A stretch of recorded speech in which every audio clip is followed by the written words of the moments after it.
Hi friends, here's a fun project. Every Thanksgiving, I always like to make a turkey project.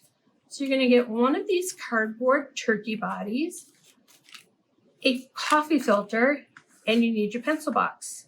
So you decide what kind of design you want to put on your turkey. This is going to be its feathers. And then you're gonna put your turkey body on top of it. So I'm just gonna take some colors and I can make some lines. Or you can make some circles. Or you can make some squares. Some squiggles.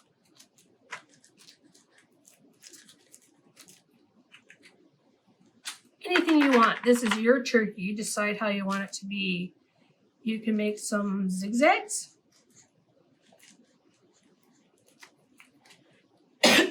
And if you'd like, you can put it on a tray and spritz a little water and watch it dissolve and see what happens. When it dries, you can put some glue on the back and press it on.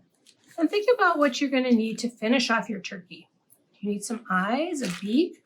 Think about it. We're going to send you some supplies to finish off your turkey.